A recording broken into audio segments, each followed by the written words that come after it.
Assalamualaikum warahmatullahi wabarakatuh. Perkenalkan, nama saya adalah Safitri dari Prodi Arsitektur, NIM saya 14202110. Di sini saya akan menjelaskan materi AIK pertemuan ke-9 tentang ruang lingkup akhlak. Akhlak memiliki karakteristik yang universal. Artinya, ruang lingkup akhlak dalam pandangan Islam sama luasnya dengan ruang lingkup pola hidup dan tindakan manusia di mana ia berada. Di sini saya akan menjelaskan dua akhlak, yaitu akhlak mahmudah dan juga mazmumah. Yang pertama adalah akhlak mahmudah. Akhlak mahmudah adalah segala sikap yang diperintahkan oleh Al-Quran dan juga As-Sunnah. Akhlak mahmudah ada beberapa bagian. Yang pertama, akhlak kepada Allah. Yang dimaksud dengan akhlak kepada Allah adalah segala sikap dan perilaku yang seharusnya dilakukan oleh manusia kepada Allah. Contohnya yaitu taat kepada perintah Allah, bertawakal kepada Allah, cinta kepada Allah, syukur kepada Allah, dan juga baik sangka kepada Allah. Yang kedua, akhlak terhadap Rasul. Yang dimaksud dengan akhlak terhadap Rasul adalah segala perilaku dan sikap terhadap Nabi Muhammad sebagai Rasul yang telah membawa ajaran Islam di muka bumi ini. Contohnya adalah cinta kepada Rasul, taat kepada Rasul, serta mengucapkan sholawat dan salam. Yang ketiga, akhlak kepada pribadi. Yang dimaksud dengan akhlak kepada pribadi adalah sifat atau perilaku yang menyangkut pribadi seseorang yang harus dibina dan juga dilatih.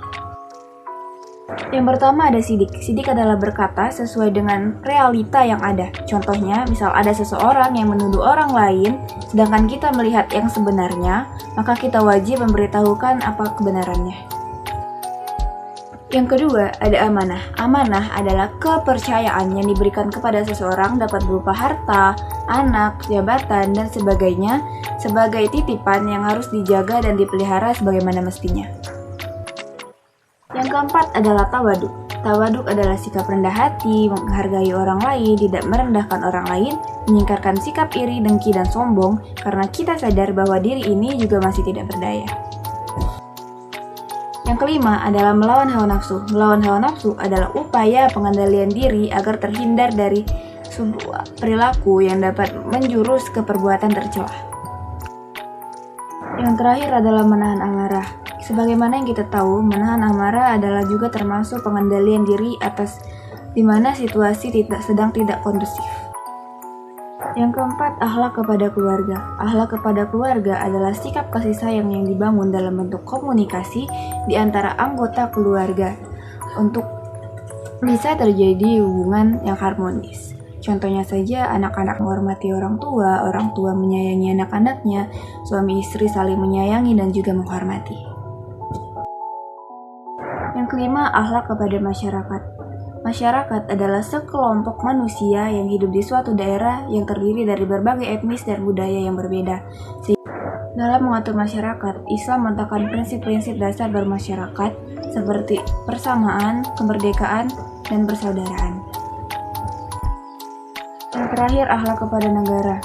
Akhlak kepada negara adalah sikap dan perilaku terhadap kehidupan berbangsa dan bernegara. Contohnya adalah adanya musyawarah, menegakkan keadilan, adanya amar ma'ruf dan nahi mungkar, pemimpin mengasihi rakyatnya dan rakyat taat kepada pemimpin. Yang kedua adalah akhlak mazmumah. Akhlak mazmumah adalah segala sikap atau perilaku yang dilarang oleh Al-Quran dan juga As-Sunnah. Bagiannya yaitu yang pertama adalah akhlak kepada Allah, contohnya itu durhaka kepada Allah, kufur nikmat, dan putus asa terhadap rahmat Allah. Yang kedua adalah akhlak kepada Rasul. Contohnya yaitu ingkar terhadap sunnah dan mencela Rasul. Yang ketiga, akhlak kepada pribadi. Contoh perilakunya yaitu pembohong, khianat, dan juga sombong. Yang keempat, akhlak kepada keluarga.